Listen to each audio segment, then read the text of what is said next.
He received recognitions as a social entrepreneur from Ernst & Young in 2012 and PricewaterhouseCoopers in 2015, and for promoting social investments from the National Confederation of Cooperatives in 2017 and Home Development Mutual Fund in 2020.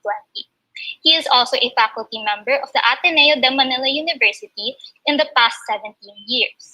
As a financial guru, he released his book on personal finance entitled Learning Wealth, Successful Strategies in Money Management.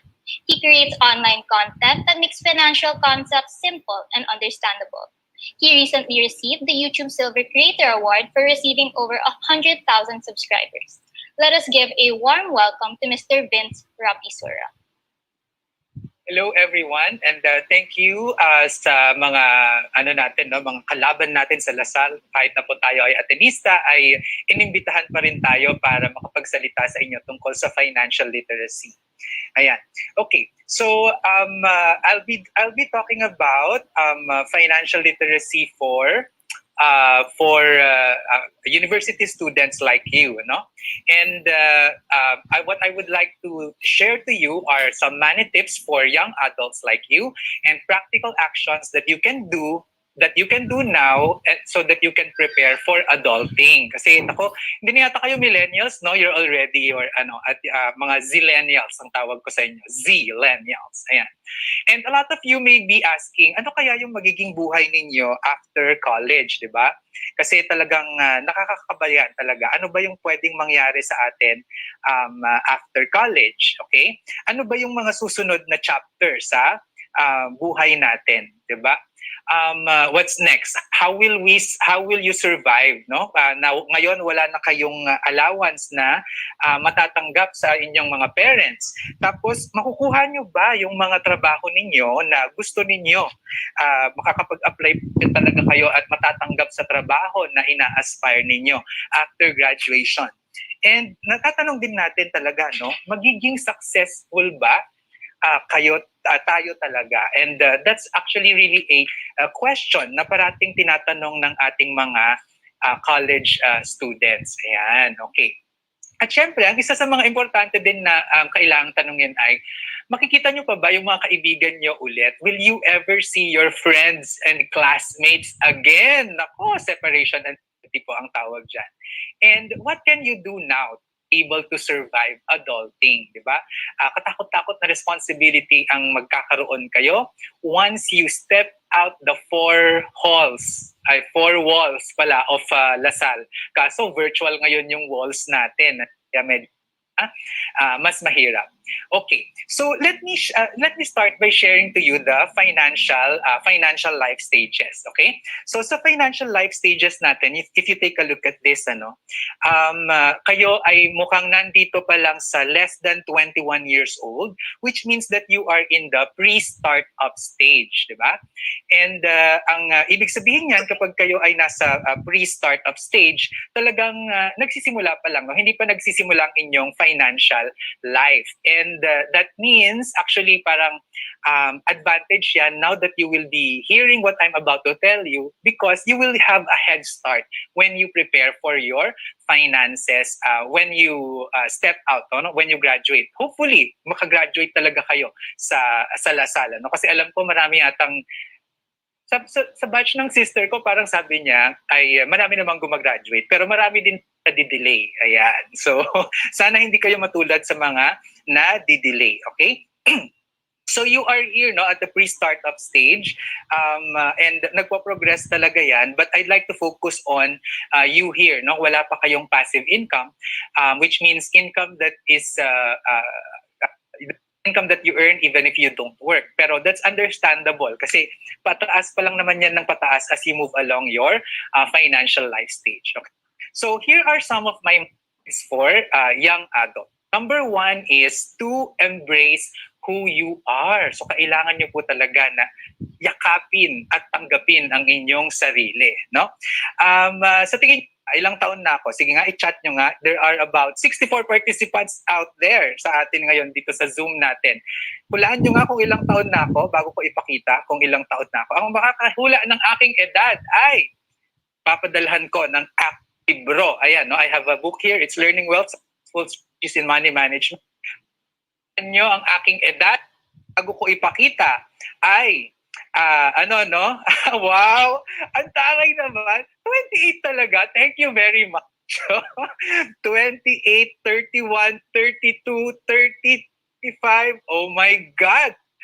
Totoo ba yun? I'm so happy, no? Ganyan ang tingin ninyo sa akin. Okay, sige, time is up. I am unfortunately 42 years old already, no? 42 years old na po ako. And oh my God, so at 42 years old, what have I achieved already? So in 2015, nabigyan tayo ng recognition ng Ernst & Young, one of the four auditing firms, as a finalist, as a Entrepreneur of the Year Awards. Naku, mga natin dyan dati, kaya talagang hindi natin makukuha, no? So we were under the social enterprise category. Another big four audit firm, PricewaterhouseCoopers, also gave us a recognition in 2015, and with the National Federation of Cooperatives noong 2017. And then Ateneo, of course, also gave us an award in 2019. Service awards yan for being in service for 15 years in 2019. So I'm already my 17th year.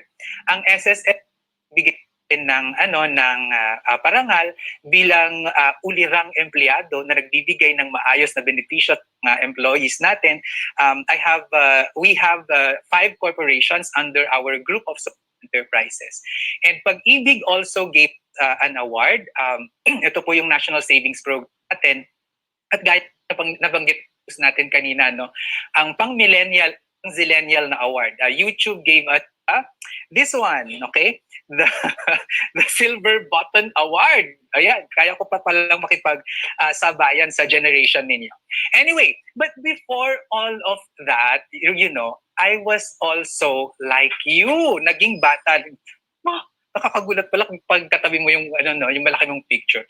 So I was also young like you. So let's do a throwback first. So I'd like to share yung mga points ko sa inyo by going through some of my important life events.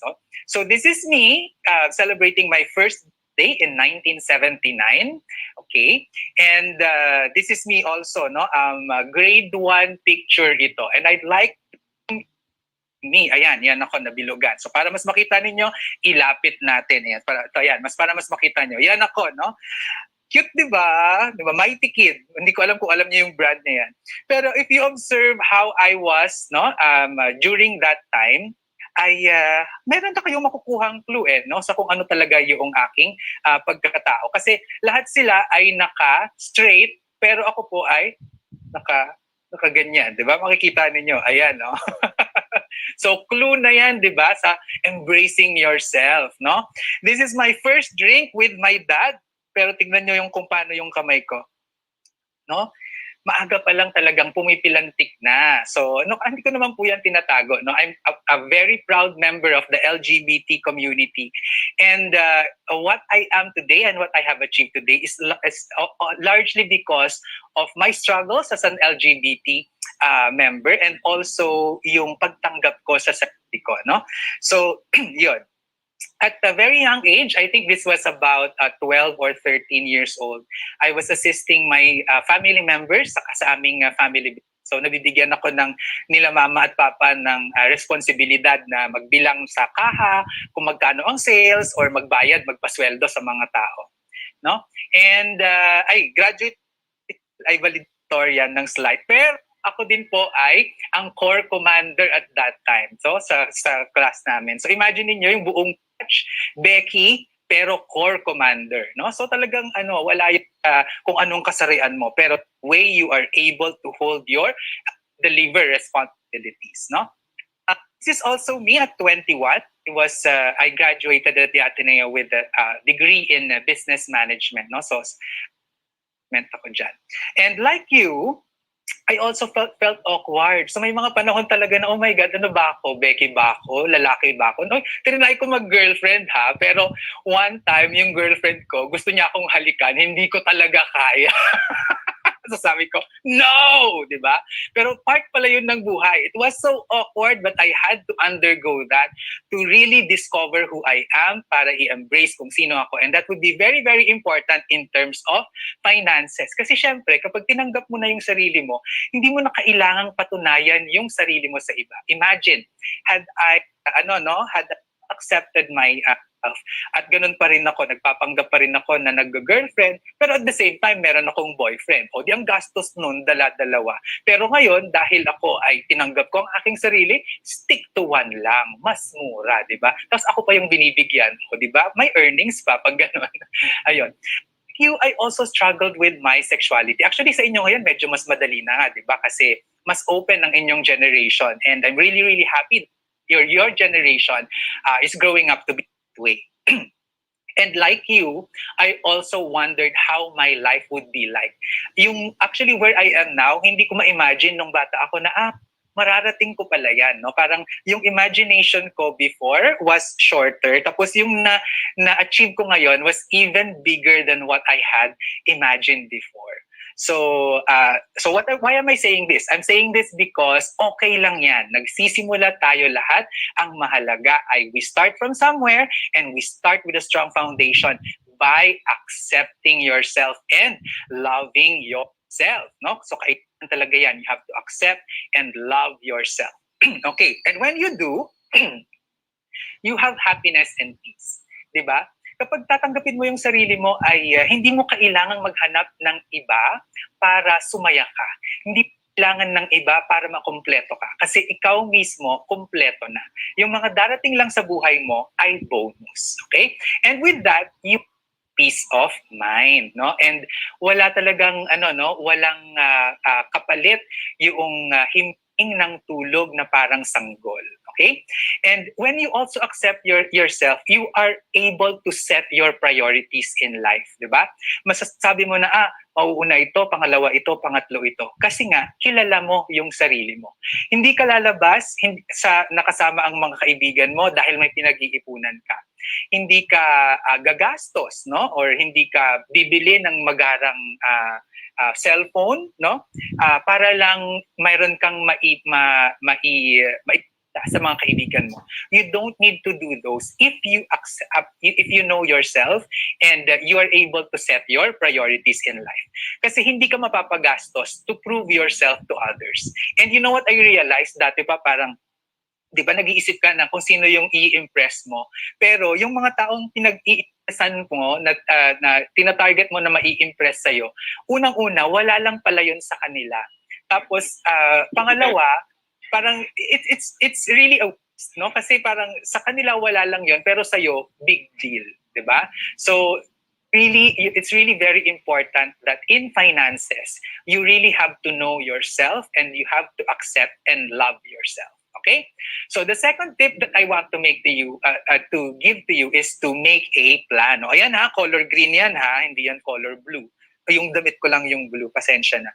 Ayan. So, you have to make a plan, okay? So, bago naman, wala pala tayo online. Pero ito ay, live streamed in my Facebook and YouTube channel. So, kung papanoorin nyo ulit and you like what I'm telling you right now, please tag your friends, no? Para naman mapanood nila. So, in making a plan, you have to visualize your future. When 20 years ago or 22 years ago or even 25 years ago when I was 16 and mga ganyang edad at iniisip ko ano ba yung binivisualize ko sa sarili ko kung paano ako ngayon. Of course, hindi eksakto na ganitong buhay yung aking na-visualize. Pero malinaw in terms of principles. Ang sabi ko, una, gusto kong yumaman pero ayokong yumaman for the sake of pagyaman lang. Gusto kong may meaning yung pagyaman ko.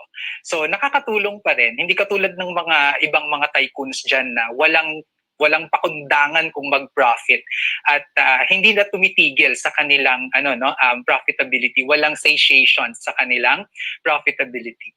Sa akin malinaw 'yon. Tapos pangalawa, sabi ko, syempre gusto ko na meron akong love life. At pangatlo, kailangan ay napapaligiran ako ng mga mahal ko sa buhay, and that would be my family and my friends. So you have to visualize your future. And ang ipag-visualize na yan, it really doesn't to be very, very specific. Pero napipicture mo yung broad strokes kung ano yung itsura nun. And write it down. That would really help, no? And don't delay. Start your future today. Kung ano yung maset mo na goals, ay umpisahan mo na ngayon pa lang. Kasi yun nga your richness now is something that we have already spent, and that is time. Nako, napaka-click niyan ha, pero totoo siya. Lagi naming sinasabi, lagi kong naririnig sa mga kaibigan namin ay, dati, ang dami nating oras, pero wala tayong pera. Ngayon naman, may pera, kaso wala tayong oras. But like for me now, I was able to plan for our finances, mga ganyan, no? We're able to balance that. We have time and we have money, and the right balance is key. Kasi pag masyado namang maraming pera, wala kang oras, para saan yung pera mo, di ba? On the other hand naman, wala kang pera pero marami kang oras, kailangan mong magbanat-banat ng buto at magtrabaho para magkapera, di ba? So, yun. So, save as much as you can. And you have to start saving now. Huwag nyo nang patagalin, ha? Ako, I remember when I graduated from Ateneo, I told my family, my parents, hindi nyo na ako kailangan bigyan ng allowance dahil wait na ako. You have already fulfilled your responsibility, no, to me. So yun, and pinagkasya ko talaga yung naipon ko during college life, at kinailangan ko talagang magtrabaho agad, no, to be able to have something for my expenses at makapag-ipon. Okay? Set long-term savings goals. So, well, of course, i-balance din natin yan. May mga short victories tayo, may mga small victories that we need to celebrate, pero don't forget about the long-term. So, kami ng partner ko, when we started to live together, ay nagsabi kami na, okay, magko-contribute tayo ng pera natin together. At yan ay para lang sa future natin. And we still do it now, no? Magna 19 years na kami sa July 2021. Kakaloka. My God, 2 decades next year. Pwede pala yun, may forever, no? Pero noon, ang konti-konti lang, no? 2,500 pesos sa akin, 2,500 pesos sa kanya. We joined it together in our account hanggang sa lumaki ng lumaki. And right now, kapag tinitignan talaga namin yung bank account namin, ay talagang yung ngiti namin ay hanggang hanggang tenga. Kasi palaki lang siya ng palaki, and that's a very assuring and secure feeling. Okay? At ang goal dapat natin sa pagsisave, sasagutin natin, what makes you happy? Ano ba ang nagpapasaya sa iyo, no? Avoid fear of missing out. Nako, makinig talaga kayo sa akin. Ang dami pang panahon, no? Hangga't kaya niyong i-delay ang paggasta, ang pleasure na yan, i-delay ninyo. But of course, you have to balance it with YOLO, no? So you only live once, no? So YOLO is good, but you always have to balance it with YAGO. You also grow old. Okay? So may mga bagay na, for example, ay hindi ko alam kung relevant pa ba ang prom ngayon sa inyo, kung meron kayo niyan, so you go ahead in your prom kasi once in a lifetime lang yan. Pero if you spend your life savings, yung lahat ng pinag-ipunan mo to your dress para sa prom na yan, baka naman hindi siya ganun ka-practical. So balance YOLO with YAGO, 'di ba? So, yun. Or bibili ka ng branded na wallet pero mauubos na yung pera mo, wala nang laman yung wallet mo, di ba? So, dapat talaga ay balance siya. Okay? Number 3 is never stop learning. So, special request ng mga nagsulat sa akin ay tungkol sa budgeting. So, ito ang budgeting rule na dapat nasusundin ninyo, ha? So, ang budgeting rule natin, kapag kayo ay kumikita pa lang ng less than 20,000, nako, yung Atenista, di ba, na nag-viral na tinanggihan yung 37,000 pesos ba yun na sweldo kasi ang expectation niya ay 60,000. Well, hindi ko siya hinuhusgahan pero marami siguro siyang dahilan. Pero ako, when I first had my work, no, I was a volunteer. The minimum wage at that time was 5,500 pesos, but I accepted a job that only gave me 4,500 pesos in allowance. And why did I accept that? Because malinaw sa akin ang priorities at tinignan ko ano ba yung matututunan ko sa trabaho na yan rather than sa sweldo. Because malinaw sa akin nasa ko, gusto kong magtayo ng sarili kong business. And I want to learn the of doing the business first before putting up my own. So yung sweldo ay hindi yung habol ko. Ang habol ko ay yung learning kung papaano magtayo ng business. Kaya ang sweldo sa akin at that time was not very important. What was more important, what was a priority was to get my network, knowledge, and skills in doing the business. Okay? So, yun, 4,500. So, mas mababa sa minimum wage yung tinanggap ko noon. So, kapag kayo ay tumanggap ng less than 20,000 pesos na sweldo when you graduate, ito ang inyong budgeting rule, ha? Ito yung susundin ninyo. 5% of the 20,000, you use that for insurance premium. But I'm assuming na wala kayong mga dependents, so get health insurance, okay? Hindi life insurance. Because if you don't have dependents, you don't need life insurance. Pag may anak na kayo na magiging dependent sa inyo, dun nyo lang kailangan ng life insurance. So health insurance ang bilhin nyo para pag kayo nagkasakit, hindi na kayo kailangan kumatok sa mga magulang ninyo, and the insurance card will be able to cover for that. Okay? 10% naman ng inyong kinikita, so that's 2,000 pesos, no? Kung 20,000. Yan yung lalagay nyo sa savings. Yung 85%, yan yung pagkakasyahin ninyo na panggastos. At yung 85% na yan, kapag kayo ay, if you're going to stay with your parents, you have to shell out shared to the house, bills, utilities, sa pagkain. Hindi po pwedeng libre. Okay? Kung libre nyo na makukuha yan, itabi ninyo, idagdag ninyo sa savings. Okay? And that is for you to practice independence. Okay? Once you earn greater, so 85% ay expenses. So, and once you earn greater than 20,000 pesos per month, magiging ganito na siya. 5% for insurance, 15% for savings, 20% investments. So you have to opt for investment at a very early stage. And you start with the simplest simplest investment. So mag-open kayo ng Pag-ibig MP2 or join kayo ng cooperatives or mag-open kayo ng Rural Bank Time Deposit. At 60% yung pagkakasyahin nyo sa panggastos. Date sa girlfriend or boyfriend, panggala, pang-travel or whatever. Doon lahat yan sa 60%. But you always have to have budget for insurance, savings, and investments. Okay? So, yun. At kailangan nyo talagang i-master ang pag-control sa spending, no? Kasi marami ginagawa retail therapy, di ba? Ngayon, sa inyo kasi add to cart, di ba ang tawag? Add to cart, add to cart, add to cart. Kaya ako, I really want to train you to use cash rather than plastic cards or even mobile money. Kasi iba yung in psychology na pag-anuhan na yan, yung pleasure ay yung pain ng spending ay less kapag ang ginamit natin ay swiping at saka mga digital tools. Mas ramdam natin yung sakit ng paggastos kapag cash ang ginamit natin. So that's one tip. So as much as possible, maging cash muna tayo, no? Yun yung gagawin natin.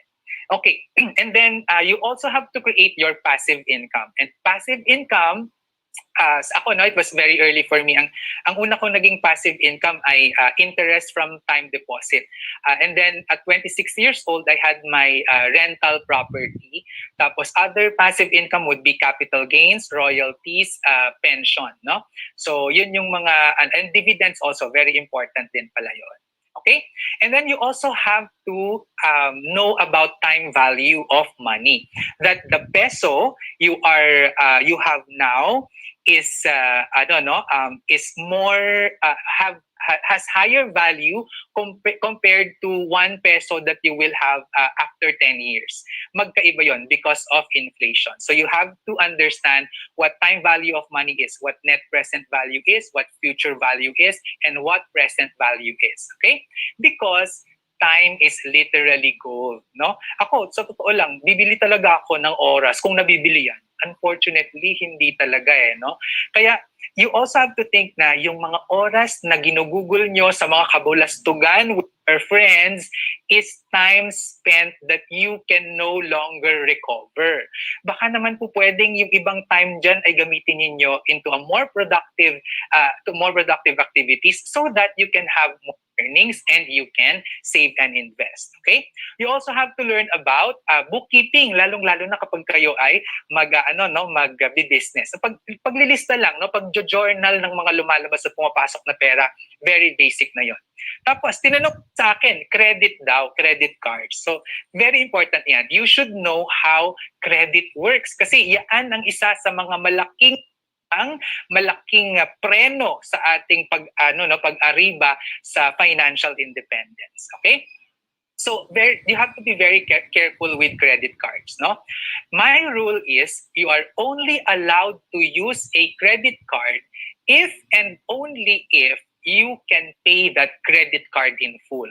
Kapag hindi mo kayang bayaran yung statement balance ng credit card mo every statement date, you do not deserve to have a credit card. You don't know how to use a credit card. Okay?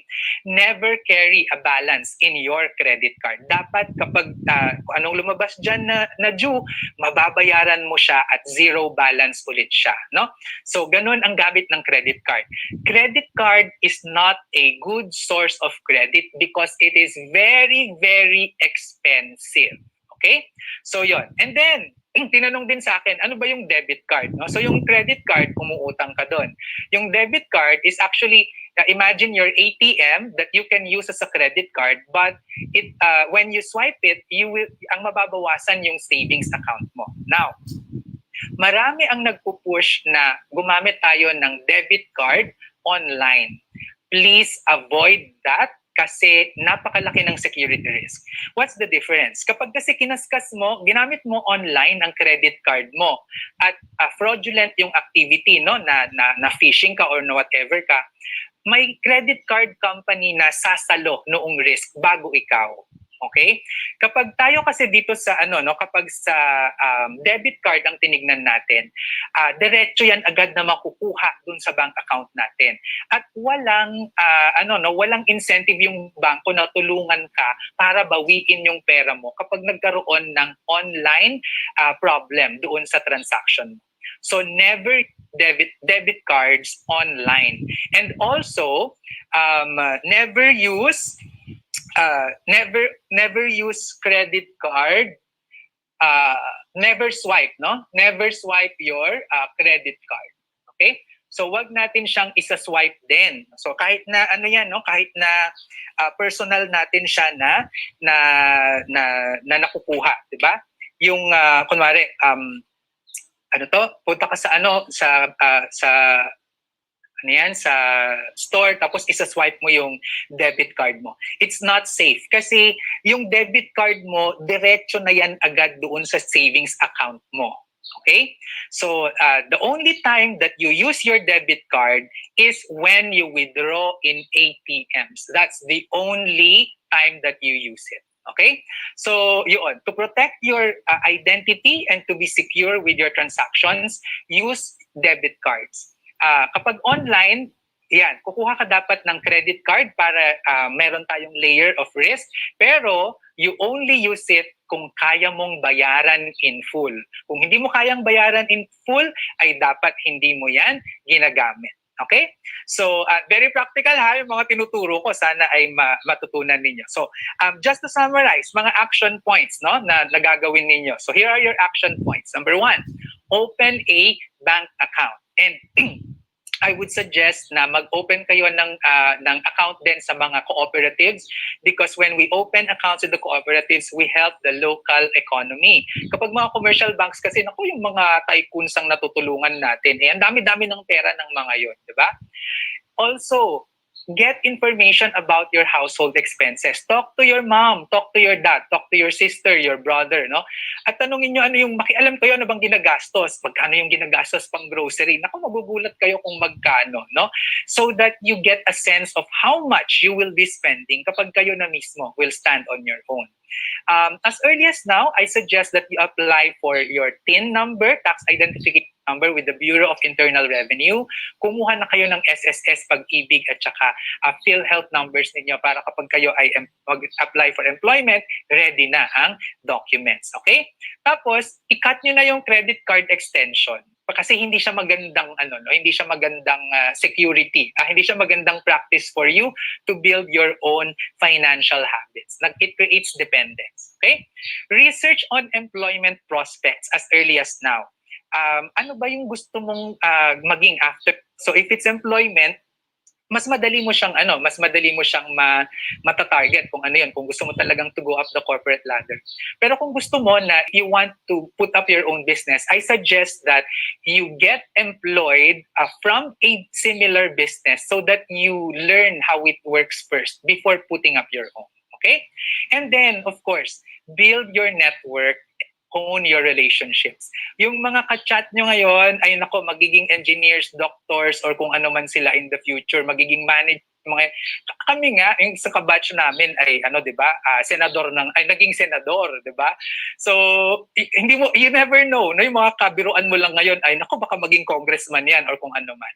So, value the relationships that you have now, alagaan ninyo, and never burn bridges. Okay? So make your dreams come true. So katulad ako, no? This is our house right now. So it's a comfortable life and you can choose your happiness. So this is me sponsoring my whole family. My partner and I sponsored our whole family to go on vacation pre-pandemic to Europe for 3 weeks. Kami may gastos nun, di ba? At syempre, kanina ko pa sinasabi na meron akong partner, alam ko na kating-kati kayong makita. Ito po, no? So we have been together 19 years and we're both teachers, lecturers in Ateneo. Okay? So don't forget to tag your family friends. Ay, Lasal din pala siya. Oo nga, nagtuturo din pala siya. Nandito siya. Tuturo din pala siya sa Lasal. So that's it. I hope you learned a lot. Ako si Sir Vince, ang nagsasabing ang pagyaman na pag-aaralan at na pagtutulungan. And I'd be happy to answer your questions. Thank you for that, Mr. Vince Rapisura. We will now have an open forum where students may ask questions to the speakers that will be facilitated by our moderator, Ms. Kay Saito. Thank you, Bea. Good afternoon, Mr. Vince Rapisura. Thank you very much once again for joining us today. I am Kay Saito, the Director for Professional Development, and I will be moderating today's open forum session. For our audience, if you have any questions, please address them in the public chat box found at the bottom panel of your screen. I am sure you have learned a lot from our speaker because I certainly have. So if you have clarifications or questions regarding the topic, we are giving you the opportunity to ask them. And we have our first question. So what is the most relatable obstacle when it comes to budgeting and saving? What is your best piece of advice on how the average person can overcome this? Yeah. So can you repeat that again? What is the most relatable obstacle when it comes to budgeting and saving? And what is your best piece of advice on how the average person can overcome this? Well, really, kapag budgeting ang pinag-uusapan, it's really more on controlling your spending, di ba? So, and as I mentioned a while ago, ang pinaka-practical talaga dyan is to know who you are, know what makes you happy, di ba? And if you know what makes you happy, you can set your limits and you'll be able to crack your budget out of that. But you always also have to remember na the budget equation has two sides. One is decreasing your expenses and the other one is increasing your income. And kung mapagsasabay mo itong dalawang ito, that's the fastest way for you to accumulate savings and be able to invest. Thank you for that insightful answer, sir. I'm sure our audience has learned a lot from that. So, for our next question, how can you financially prepare or save up now during the time of the pandemic? What type of mindset should we develop or adopt? Yeah. So really, it's a very challenging time, no, ngayong pandemic. So as I mentioned a while ago, it's two things: pababain yung expenses, or look ways to increase your income. So for you as a student, I think the most obvious one is to not to spend, diba? So iwasan natin yung pag add to cart na yan. Ang ano ko talaga, ang the principle that I go by in terms of savings is this one. No? Ito yung definition ng savings that I follow. Savings is the postponement of the pleasure of spending. What does that mean? Yung savings daw, i-postpone mo lang siya, nagsisave ka na. So i-postpone mo lang yung spending, no? And it says there is pleasure in spending. At totoo naman yan, di ba? When you go out and buy new clothes for you, you spend for that. When you go out, friends, hindi nyo yung masyadong nagagawa ngayon, or kung nag-iinuman kayo sa Zoom, ganyan, you spend for that, that's pleasurable. So make that pleasure your inspiration and motivation to save and invest para magkatotoo siya. Thank you for that insightful answer, sir. Personally, I have a guilty pleasure with spending din po, so I'll make sure to take note of that. So for our next question, is the current minimum wage in the Philippines livable? For a low-income family, the expenses usually outweigh the income. What is your advice for these people in order to have money to save and invest? Yeah, it's really true, no, na parang yung minimum wage natin ngayon ay napaka-impossible, no, or hindi comfortable yung buhay na naibibigay niya to have a comfortable life. Pero that doesn't mean that doesn't mean that we should stop finding ways on how to save or how to increase our income. So kami, for example, no, we operate a microfinance program. Ang ginagawa pa rin namin is kahit na maliit yung kinikita ng mga communities na tinutulungan namin, we still teach them how to save. No? So it's two-pronged. We have to create employment to increase their income, and the other one is also to teach households how to save. At kasi yun yung household level is the personal side in terms of our financial standing. And then on the community side naman is asking our government to create an enabling environment so that businesses can thrive and employment would be available para magkaroon ng income. So, yun, you still have to follow the budgeting rule that I said. No? Kung less than 20,000, which is yan yung minimum wage natin, 5% for insurance and 10% for savings pa rin yung itatabi. At pipilitin na pagkasyahin yung 85% sa expenses. Pero not to the detriment na magiging, parang mamamatay ka na or whatever. Of course, tao pa rin yung mauuna. So that's yun, the budgeting rule that I mentioned a while ago for lower income groups is very, very relevant. Thank you for that helpful answer, sir. I'm sure that when we follow the budget plans, we will be able to know how to retirate our money to our investments or savings. So for our next question, how many months of salary do we need for our safety net po? Okay, so that's what we call emergency savings. Ang ganda ng tanong ha. Your target should be equivalent to, your emergency savings should be equivalent to 9 times your monthly expenses or 6 times your monthly income. And based on our studies, usually na-achieve yan within 18 to 24 months when you start working. So yun dapat yung una nyong maging goals. Magkaroon ng emergency savings tapos kumuha ng health insurance. Thank you for that answer, sir.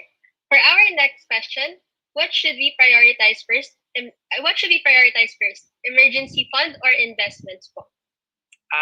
Of course, emergency fund. Kasi yung foundation for a good financial habit natin starts with savings discipline and then investment, no? Investment discipline, tapos credit discipline. So mauuna talaga yung savings discipline. And with that comes controlling spending. Kasi 'di ba, yung pagsisave natin, malaking portion then is to be able to control our expenditures. Thank you for that helpful advice, sir. For our next question, in terms of family in relation with finances, at the age of 42, do you have any plans of having a child or adopting a child? If yes, do you have any financial tips for millennials or zillennials in having their own family in the future? Ayun, nako, yung partner kong may gusto talaga na mag-adopt ganyan. Pero ako very clear kasi with my lifestyle, especially before the pandemic, I really like to travel for work and for pleasure. At sabi ko, if I keep that lifestyle, kawawa naman yung bata, 'di ba? Parang ako nga hindi ko maalagaan yung sarili ko, mag-aalaga pa ako ng iba. So, it was very clear to me na ako yung magiging favorite tito ng mga pamangkin ko because really I spoiled them to death, no? That's very very clear yon sa akin. And I asked my sisters kasi I have 3 sisters at sabi ko talaga na okay, so this is my role ha, so they're with me for a week or two. I spoiled them to death, bahala na kayo after that. So yon. Pero sa inyo naman, no, if you plan to have your own children in the future, kailangan talaga na maglalaan kayo ng budget for that child. When we did our study, from birth until college, ang bandwidth ng cost ng isang child ay 2 million pesos to 14 million pesos. Depende kung saan mo siya gustong paaralin at saan siya magsistay, mga ganyan. Ano? So, yung basic na sabihin natin maging mapalad siya na makapasa sa UP, magka-college, ganyan. That's 2 million pesos adjusted for inflation from birth until graduation. So, think hard about that kasi hindi talaga biro ang magkaroon ng anak. Thank you for that insightful answer, sir. But given our time constraints, we will now only be entertaining the last 2 questions. So, sir, do you agree that a fresh grad's first wage should be invested instead of being spent? Well, it really depends. Kasi spending, marami naman yung pwedeng puntahan. Kasi you can spend for needs or responsibilities or obligations. And you can also spend for frivolous things, for wants, ganyan. So, depende on how you use money. So, I think ang mas malinaw dyan dapat ay kung ano ba yung purpose mo. What's the purpose for your investment and what's the purpose for your investment? And if that aligns with your priorities in life, gaya ng sinabi ko kanina, kung aligned ba yan sa loving yourself and accepting yourself and making people around you happy, then go with it. No? So it really doesn't matter. What's important is your purpose. So yun. So savings, spending, if you're spending it for the right reasons, why not? Pero kung kaya mong i-delay yung spending na yan, tapos gamitin mo siya na pang-invest, why not? Basta ang purpose malinaw sa'yo. Thank you for that insightful advice, sir, while reminding us to always accept ourselves and love ourselves first. So for our last question po, as most of us here are students, what type of passive income do you suggest we do or adopt? Asset income? What type of passive income do you suggest we do or adopt po? Yes. Oo. Para sa mga estudyante, parang mahirap pa siya. No? Ako, I suggest, ang pinakamadali, and don't expect much ha, kasi ang passive income, ang tinatarget ko talaga sa kanya, maliit na percentage, but over the years, as you grow old, like me, I'm already 42, yung nasimulan ko ng maliit dati, rumorolyo ng rumorolyo, palaki ng palaki. No? So, I strongly advise for you not to go to the stock market. Nako, huwag kayo magpapaniwala doon. It's not a good investment, okay? It's not a good source of passive income. What I suggest that you do is strive to open a Pag-ibig MP2 account that will give you 6 to 7% dividend per year. At okay na yon, ha, matuwa na tayo dyan. Ako nga, ang target ko lang na rate of return every year for my investments is 7%. That's my sweet spot. At pag pag kinompound mo yon, that will already be a very good rate. So Pag-ibig MP2. And if you still have extra, you can also explore being a member of a cooperative. Yung share capital mo kasi sa cooperative will earn dividends. And if you also place savings there, it earns interest, and that is also passive income. And kapag sa cooperative tayo naglagay, yaan ay tax-free. So ako talaga is social investments, yan yung pinupush natin. Investments that create income for us, positive returns for us, and also positive impact to the community and the environment. Thank you for that insightful and helpful advice, sir. So that appears to be the last question for our speaker. Thank you very much for answering all our questions, Mr. Vince Rapisura. And now, I think it's time to go back to you, Bea. Thank you for that, Kay. We hope that Mr. Vince Rapisura has answered everyone's inquiries. We will now move forward to present RAC PLSU's Certificate of Appreciation to our first speaker.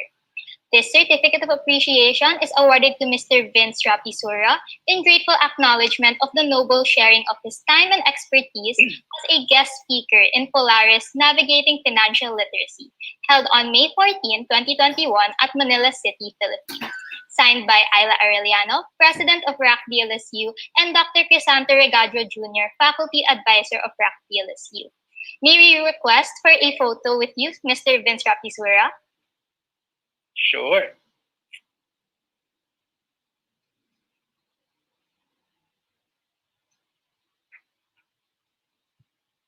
One, two, three. 1, 2, 3. Thank you, Mr. Vince Rapisura. Yan, salamat din. And of course, pa-plug lang ako ng konti, no? Dahil kayo mga estudyante, if you want to follow, please follow me in my page. Facebook page is Vince Rapisura, and my YouTube channel, it's also Vince Rapisura. So maraming salamat sa inyo ulit. Thank you again, Mr. Vince Rapisura. Now, allow me to introduce our second speaker for today. Our second guest speaker is the president of the Junior Fellowship for Financial Literacy at the Ateneo de Manila